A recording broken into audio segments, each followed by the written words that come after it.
Chapitre 1 Mol et quantité de matière. Exercice. Calculer les masses molaires des molécules de d'iode, d'ammoniac et d'acide sulfurique. Pour calculer la masse molaire moléculaire du d'iode, on additionne les masses molaires des atomes qui constituent la molécule. La masse molaire moléculaire du d'iode est donc égale à 2 fois la masse molaire atomique de l'iode. On retrouve la masse molaire atomique de l'iode dans la classification périodique des éléments. Elle vaut 127 g par mol. La masse molaire moléculaire du d'iode est donc égale à 2 fois 127, 254 g par mol.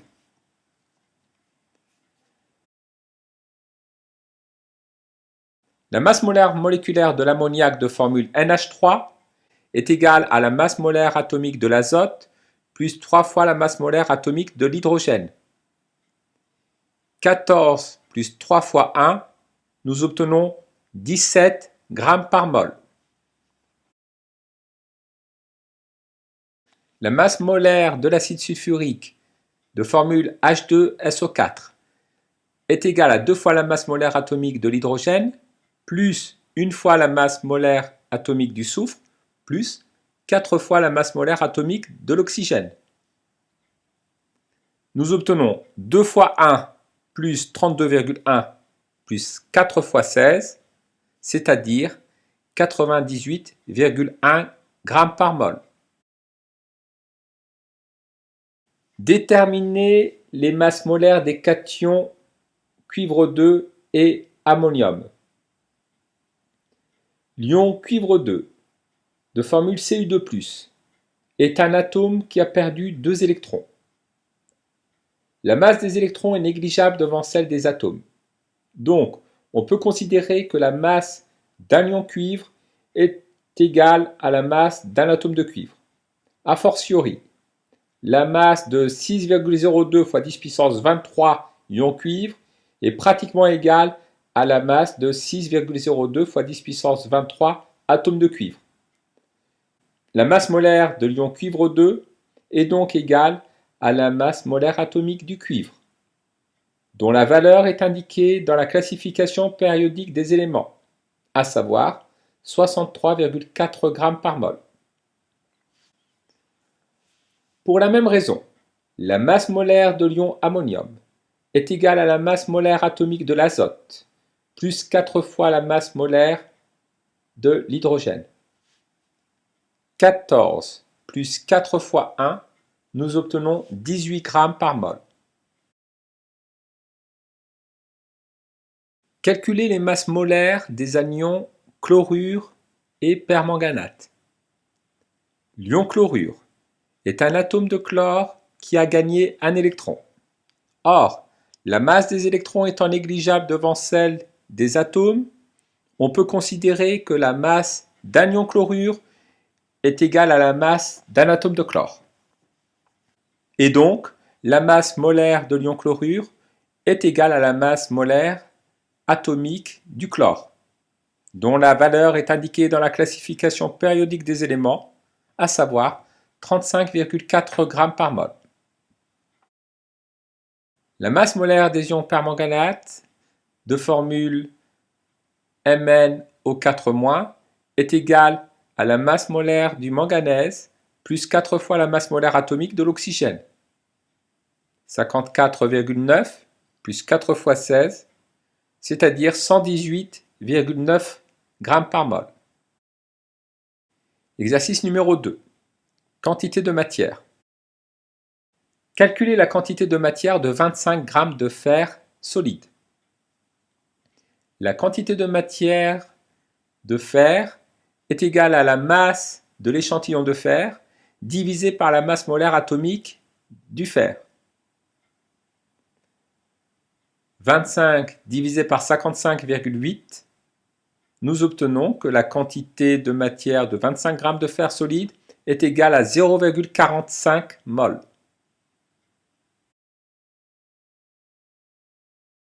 Calculer la masse de 0,052 mol de plomb solide.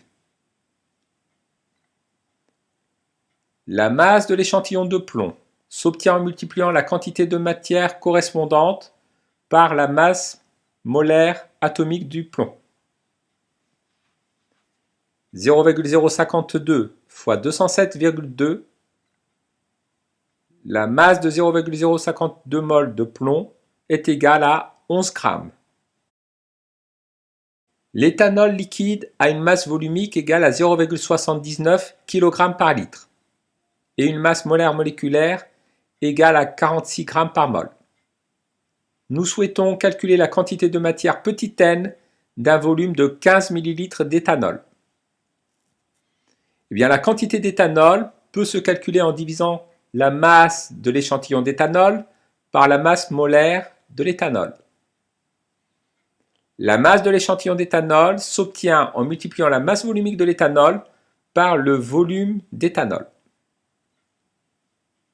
Donc la quantité d'éthanol est égale à la masse volumique de l'éthanol multipliée par le volume d'éthanol divisé par la masse molaire moléculaire de l'éthanol. L'éthanol a une masse volumique de 0,79 kg par litre. Elle est aussi égale à 0,79 g par millilitre. Si nous exprimons la masse volumique de l'éthanol en grammes par millilitre, nous devons exprimer le volume d'éthanol en millilitres. Nous obtenons donc que la quantité d'éthanol est égale à 0,79 g par millilitre multiplié par 15 millilitres divisé par 46 g par mol, ce qui nous donne 0,26 mol. Calculer la quantité de matière de 40 litres de méthane gazeux à 0 degrés Celsius et à 1,013 bar. Dans ces conditions de température et de pression, le volume molaire gazeux est égal à 22,4 litres par mol. La quantité de méthane peut s'obtenir en divisant le volume de méthane par le volume molaire gazeux. Le volume molaire gazeux étant en litres par mol, il faut exprimer le volume de gaz en litres. Donc la quantité de méthane est égale à 40 divisé par 22,4, à savoir 1,8 mol.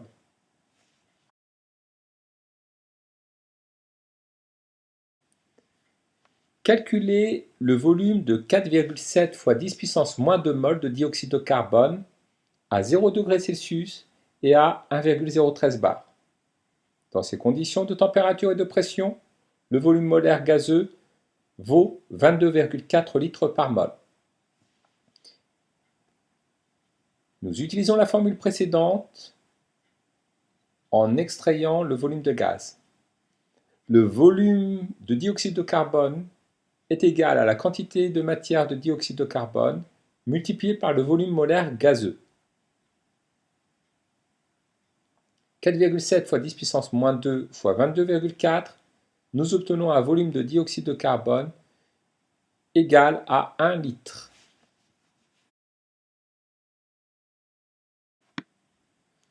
Déterminer la masse molaire moléculaire du chlorure de vinyle, de formule brute C2H3Cl. Le chlorure de vinyle est constitué de 2 atomes de carbone, 3 atomes d'hydrogène, 1 atome de chlore. Ainsi, la masse molaire moléculaire du chlorure de vinyle s'obtient en additionnant les masses molaires des atomes constituant la molécule. La masse molaire du chlorure de vinyle est égale à 2 fois la masse molaire atomique du carbone, plus 3 fois la masse molaire atomique de l'hydrogène, plus 1 fois la masse molaire atomique du chlore. Les masses molaires atomiques sont indiquées dans la classification périodique 2 fois 12 plus 3 fois 1 plus 35,5. La masse molaire du chlorure de vinyle est égale à 62,5 g par mol. Déterminer la masse molaire moléculaire du bisphénol A de formule C15H16O2. La molécule de bisphénol A étant constituée de 15 atomes de carbone, 16 atomes d'hydrogène et 2 atomes d'oxygène, la masse molaire du bisphénol A est égale à 15 fois la masse molaire atomique du carbone, plus 16 fois la masse molaire atomique de l'hydrogène, plus 2 fois la masse molaire atomique de l'oxygène. Nous obtenons 228 g par mol. Exercice numéro 4. Un morceau de sucre pèse 3 grammes. Le sucre est un corps pur. Il s'agit du saccharose, de formule C12H22O11. Calculez la masse molaire du saccharose. La masse molaire du saccharose est égale à 12 fois la masse molaire atomique du carbone, plus 22 fois la masse molaire atomique de l'hydrogène, plus 11 fois la masse molaire atomique de l'oxygène. Nous obtenons 342 grammes par mol. En déduire la quantité de matière de saccharose dans ce morceau de sucre. La quantité de matière de saccharose s'obtient en divisant la masse de l'échantillon de saccharose par la masse molaire moléculaire du saccharose. 3 divisé par 342, la quantité de matière de saccharose est égale à 9 fois 10 puissance moins 3 mol. Exercice numéro 5. Afin de bénéficier d'un bonus écologique, un véhicule doit émettre moins de 45,5 mol de dioxyde de carbone au 100 km. Un véhicule moyen rejette 6,05 fois 10 puissance 3 litres de dioxyde de carbone au 100 km. Calculez la quantité de dioxyde de carbone émise par ce véhicule. Dans les conditions de température et de pression de l'exercice, le volume molaire gazeux est égal à 24 litres par mol.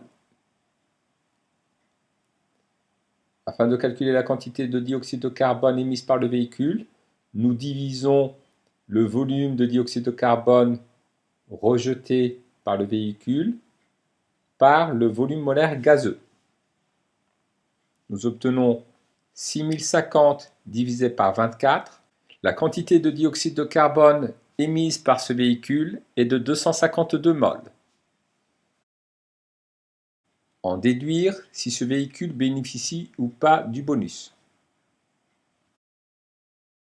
La quantité de dioxyde de carbone rejetée par le véhicule est supérieure à 45,5 mol, la limite autorisée pour bénéficier du bonus écologique. Le véhicule ne bénéficie donc pas du bonus écologique. En effet, il rejette bien plus de dioxyde de carbone que la limite autorisée. Exercice numéro 6. Le fonctionnement des montres à quartz est basé sur la vibration d'un cristal de quartz, formé principalement de silice de formule SiO2. Il contient en moyenne une quantité de 3,33 fois 10 puissance moins 6 mol de silice. Petit 1. Calculer la masse molaire de la silice. La masse molaire de la silice s'obtient en additionnant la masse molaire atomique du silicium et 2 fois la masse molaire atomique de l'oxygène. Nous obtenons 28 plus 2 fois 16. La masse molaire de la silice est égale à 60 grammes par mol. Déterminer la masse moyenne d'un cristal de quartz. La masse de l'échantillon de silice dans le cristal de quartz est égale à la quantité de silice multipliée par la masse molaire de la silice. Nous obtenons une masse égale à 2 fois 10 puissance moins 4 grammes. Exercice numéro 7. Calculer la quantité de sulfate de cuivre en mol dans une solution de 1,5 litre à 0,25 mol par litre. 1,5 litre représente le volume de solution. 0,25 mol par litre représente la concentration en quantité de matière de sulfate de cuivre dans la solution. Afin de calculer la quantité de sulfate de cuivre, nous multiplions la concentration en quantité de matière en sulfate de cuivre par le volume de solution. 0,25 multiplié par 1,5, la quantité de sulfate de cuivre dans une solution de 1,5 litre est égale à 0,38 mol. Exercice numéro 8. Calculer la concentration exprimée en mol par litre d'une solution de volume 100 ml obtenue par dissolution d'une masse de 5,7 g de chlorure de fer 3, dont la formule chimique est Fe Cl3. La masse molaire du chlorure de fer 3 est de 162,2 g par mol. La concentration en quantité de matière de chlorure de fer 3 s'obtient en divisant la quantité de chlorure de fer 3 par le volume de solution. La quantité de chlorure de fer 3 est égale à la masse de chlorure de fer 3 divisée par la masse molaire du chlorure de fer 3. Ainsi, la concentration en quantité de matière est égale à la masse de l'échantillon divisé par la masse molaire divisé par le volume de solution. Le volume de solution doit être exprimé en litres. 100 ml correspond à 100 divisé par 1000 litres, c'est-à-dire 0,100 litres. La concentration en quantité de matière est donc égale à 5,7 divisé par 162,2 divisé par 0,100. On obtient 0,35 mol par litre. Exercice numéro 9.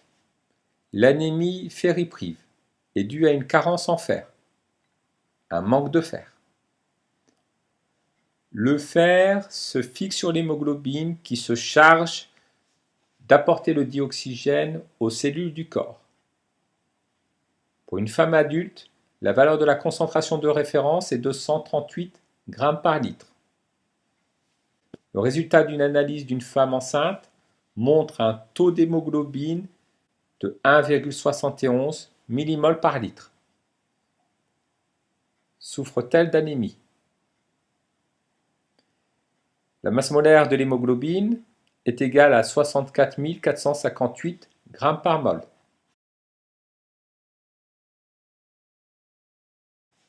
La concentration en quantité de matière d'hémoglobine dans le sang de la femme enceinte est égale à 1,71 mmol par litre.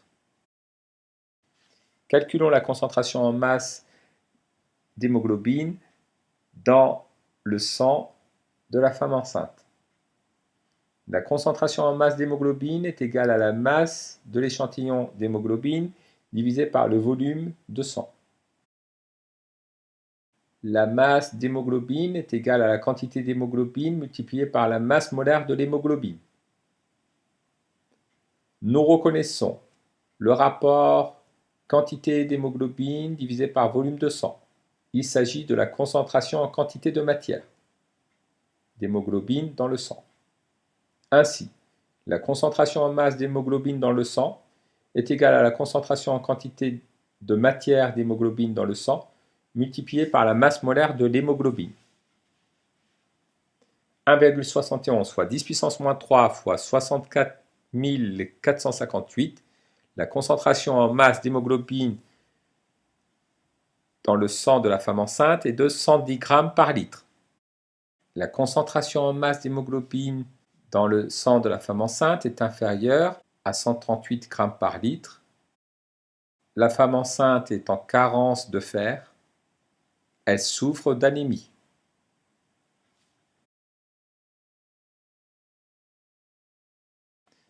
Exercice numéro 10. L'éosine est une solution antiseptique. On la trouve sous forme d'unidose de 2 ml à 2%, soit une concentration de 20 g par litre. La masse molaire de l'éosine est de 694 g par mol. On déduit à la concentration en quantité de matière de la solution. La concentration en masse d'éosine est de 20 g par litre. Exprimons la concentration en quantité de matière d'éosine. La concentration en quantité de matière d'éosine, c'est le rapport de la quantité d'éosine par le volume de solution.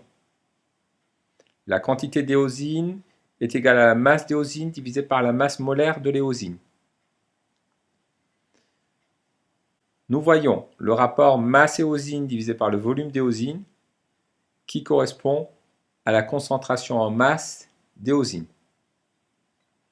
Ainsi, la concentration en quantité de matière d'éosine est égale à la concentration en masse d'éosine divisée par la masse molaire de l'éosine. 20 divisé par 694, la concentration en quantité de matière d'éosine est égal à 2,88 fois 10 puissance moins 2 mol par litre. Calculer la quantité de matière d'éosine contenue dans une unidose. La quantité d'éosine s'obtient en multipliant la concentration en quantité de matière d'éosine par le volume de solution. Ainsi, la quantité d'éosine est égale à 2,88 fois 10 puissance moins 2 multiplié par 2 fois 10 puissance moins 3, c'est-à-dire 6 fois 10 puissance moins 5 mol.